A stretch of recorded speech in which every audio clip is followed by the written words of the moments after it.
Walking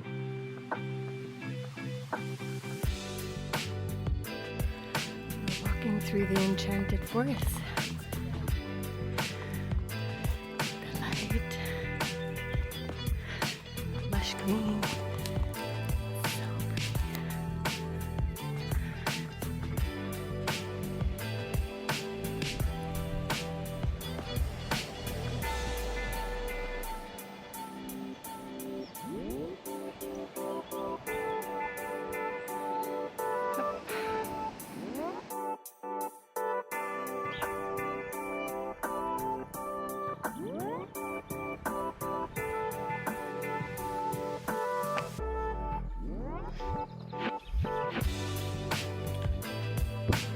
Day 24.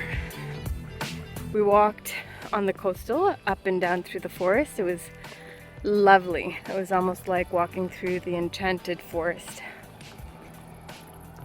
And then we arrived at our albergue like at 1:15. They had just closed for the day and reopened at 4 p.m. and the woman was adamant that she was not going to check us in. So there was this tourist woman, or like a woman on vacation, who was just leaving the albergue, and she says, "Oh, I'm going to the bar. You want to come?" And I said, "Yeah, like if we can get some food, that would be fantastic." So she says, "Oh, it's only 2 kilometers away." So we left our bags and made our way, like we walked 4 kilometers. And when we arrived there, it was jam-packed. Probably because it's like the weekend, partially. Also because summer vacations, and also because it's the only restaurant in this huge geography. We're kind of like in the middle of nowhere. So we asked for food or a table and they said no. I asked again, they said no. And so we just sat there drinking. And I was drinking my favorite drink, tinto verano. And then finally, like surprisingly, they offered us a table. And we're not going to be picky. I don't eat red meat, but I'm going to take whatever they have to offer in terms of food. So we ordered this burger,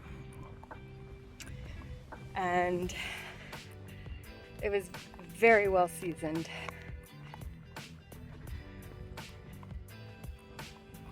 I ate it because, man, after walking all day and anticipating no food for the rest of the day, you can't be picky on what you get. Speaking of picky on what you get, I want to tell you a story. So we stayed in an absolutely beautiful place. It's this couple, they bought a train station and they converted it into their home and they made it into a hostel in 2019. And oh my God, it was beautiful. There was linens, nice blankets. They cooked for us. The food was, we had ratatouille and beautiful salad. It was like so delish, top notch. And our room only had 8 beds, so 4 bunk beds. And everything was renovated. It was super clean. There was this one girl, I don't know if she was new on the Camino, but she was with some people that we had met along the way. Anyways, in the morning, she was saying how horrified she was having stayed in a room with other people, and she was going on being horrified. And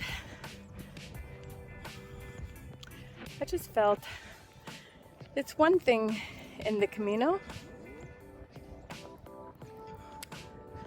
You gotta accept what is. Like, accept what is. Sometimes things are not what you prefer. And there was so much resistance coming off of this woman. It's like, what is it gonna be like for her when she stays in a municipal hostel where there's 40 beds in a room, people snoring and snorting and making all kinds of noises. Anyways, I just felt a little bit sorry for her and compassionate at the same time, because she's got a lot to let go. Anyways, that's my rancy albergue. We're going in the right direction.